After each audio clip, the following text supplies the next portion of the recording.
Dans un futur proche, l'humanité a colonisé la Lune pour y établir des bases scientifiques et explorer de nouvelles opportunités.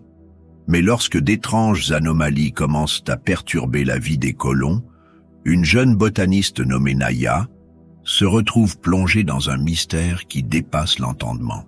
Entre découvertes scientifiques fascinantes et rencontres inattendues, Naya doit décider jusqu'où elle est prête à aller pour protéger sa nouvelle maison lunaire. Détendez-vous avant de plonger dans l'histoire. Fermez doucement les yeux, prenez une profonde inspiration et laissez l'air remplir vos poumons. Retenez votre souffle 1 seconde, puis expirez lentement, en laissant vos tensions se dissiper avec chaque souffle. Imaginez-vous flottant doucement, comme si la gravité lunaire vous portait. Ressentez une légèreté apaisante envahir tout votre corps. Vous êtes prêt à explorer un monde où la curiosité et le mystère se mêlent pour vous emmener au-delà des étoiles.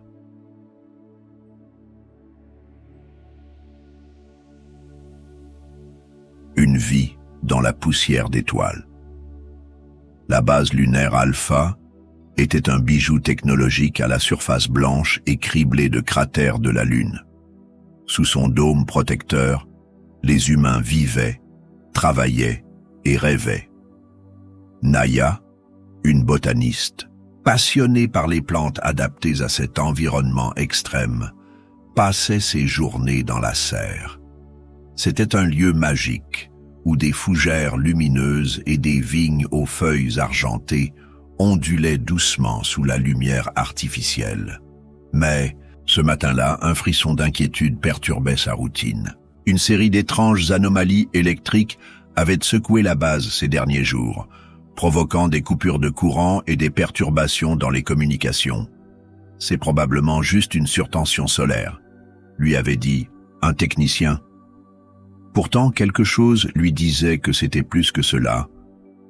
Alors qu'elle ajustait le système d'irrigation d'une rangée de tomates, Naya aperçut une lueur fugace au loin, à travers le verre blindé de la serre. Une sorte de éclair bleuâtre, rapide et silencieux. Son cœur s'accéléra.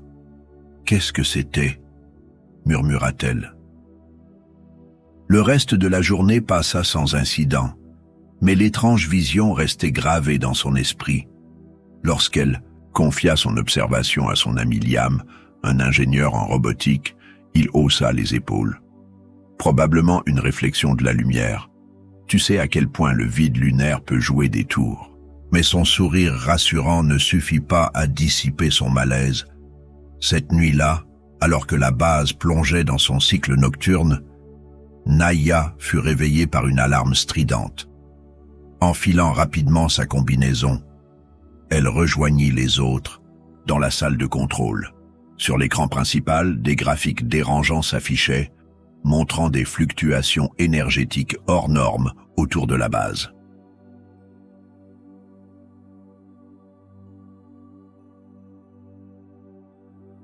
Sur l'écran principal, des graphiques dérangeants s'affichaient, montrant des fluctuations énergétiques hors normes autour de la base.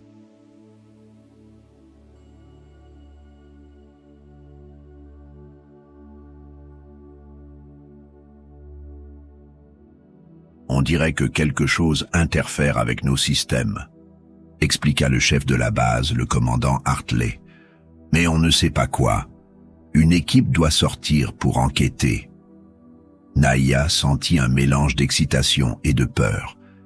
Elle n'était pas une exploratrice, mais quelque chose au fond d'elle lui disait qu'elle devait participer à cette mission.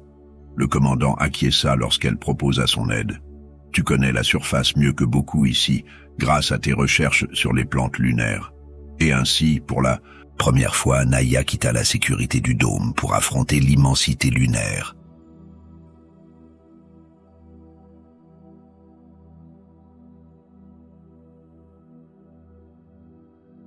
Une rencontre sous les étoiles.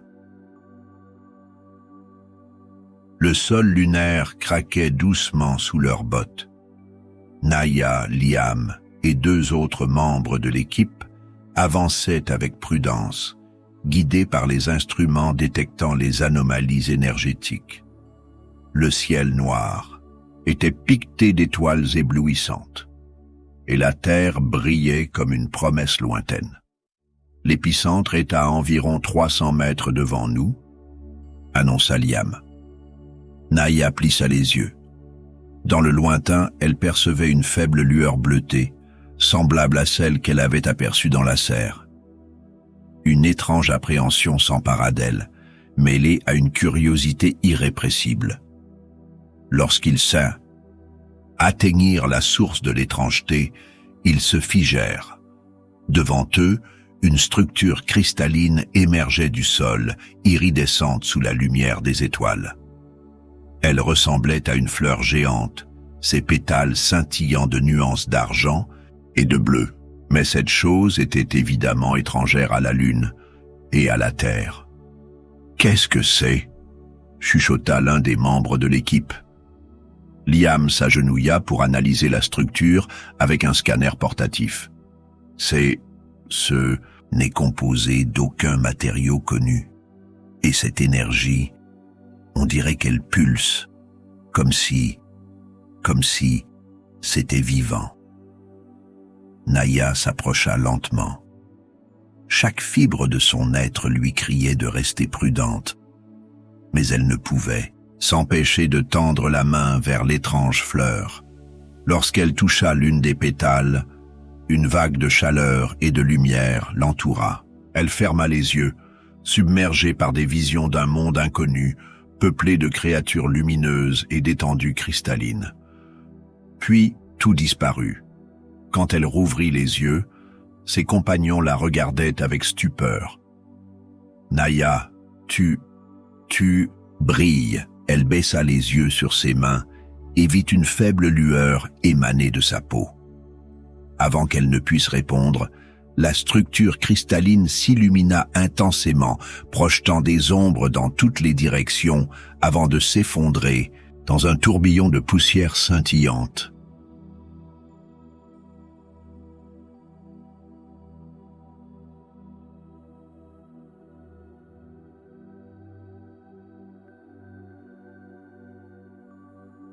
Les anomalies énergétiques autour d'eux.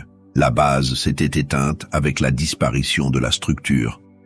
Mais Naya sentait que ce n'était que le début. Une connexion s'était établie entre elle et quelque chose de plus grand. Une nuit, alors qu'elle était seule dans sa chambre, une voix douce résonna dans son esprit. « Nous sommes les gardiens. La lune cache bien des secrets. Tu es maintenant une élue. Protège cet équilibre fragile. » Le lendemain, déterminée à en apprendre davantage, Naya retourna dans la serre, son refuge. Tandis qu'elle inspectait les plantes, elle remarqua que certaines avaient changé. Les fougères lumineuses semblaient briller plus intensément en sa présence, et les feuilles des vignes argentées s'orientèrent vers elle, comme si elles réagissaient à une énergie invisible. Liam vint la trouver, l'air grave mais curieux. « Naya, j'ai analysé les résidus de poussière cristalline que nous avons rapportés. Ils contiennent des traces d'une substance inconnue qui interagit avec l'électricité et la lumière d'une manière que je n'ai jamais vue. Il se pourrait que cette structure ait été une sorte de bioémetteur, connecté à un réseau plus vaste. » Naya acquiesça, son intuition confirmée. « Je pense qu'ils veulent nous montrer quelque chose, Liam. Cette énergie n'est pas hostile. C'est comme une invitation. » Ensemble, ils décidèrent de créer un petit dispositif pour tenter de réactiver les fragments de cristal. Avec l'aide du commandant Hartley, ils installèrent le dispositif dans une zone isolée de la base. Lorsque Naya activa l'appareil, un faisceau lumineux surgit des fragments, projetant des images holographiques dans l'air. Ils virent des paysages lunaires, des structures cristallines cachées dans des cratères et des formes lumineuses semblant flotter comme des méduses dans l'espace. Le message était clair. Ils n'étaient pas seuls sur la Lune. Et si les secrets, les plus fascinants étaient juste sous nos yeux, cachés dans les mondes que nous croyons déjà connaître. L'aventure de Naya sur la Lune nous rappelle que même dans les endroits les plus froids et solitaires, il y a toujours une étincelle de mystère qui attend d'être découverte. Alors, chers auditeurs, laissez vos rêves vous emmener au-delà des étoiles. Bonne nuit.